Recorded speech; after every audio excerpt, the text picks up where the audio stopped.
Абай Құнанбайұлының 16-шы қара сөзі және өлең сөзі патшасы өлеңін оқып береміз.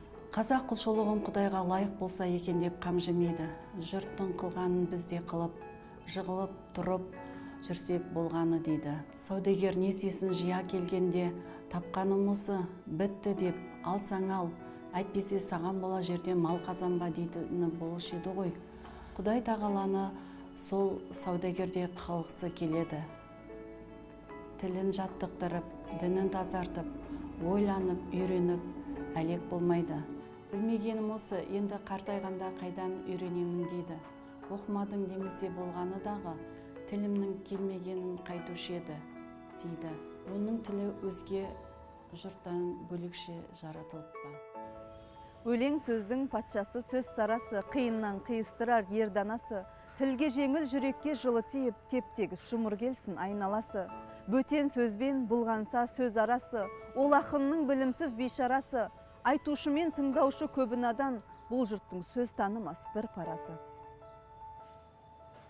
Әуелі аят хадис сөздің басы, қосарлы бәйтсімал келді арасы. Қисыны мен қызықты болмаса сөз, неге айтсын пайғамбар мен он алласы. Мешіттің құтпа оқыған ғұламасы, нәжат уәлилердің зарналасы. Бір сөзін бір сөзіне қиыстырар, әрбір келгенше өз шамасы. Өлеңге әркімнің ақ бар таласы, сонда да солардың бар таңдамасы.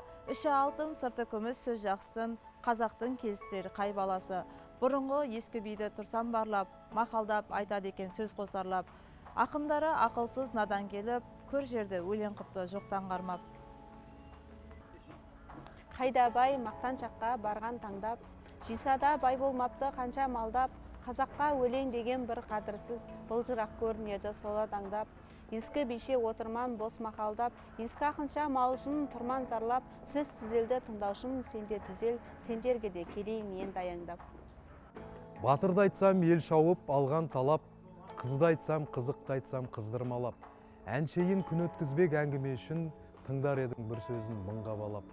Ақыл сөзге ынтасыз жұрт шабандап, көнгенім ақ соған деп жұрт табандап, кісімсіген жеп кетер білімсіз кеп, жіберсем өкпелеме көп жамандап. Қобыз бен домбыра алып топта сарнап, мақта өлең айтыпты әркімге арнап, әр елден өлеңменен қайыр тілеп, кетірген сөз қадырын жұртты шарлап.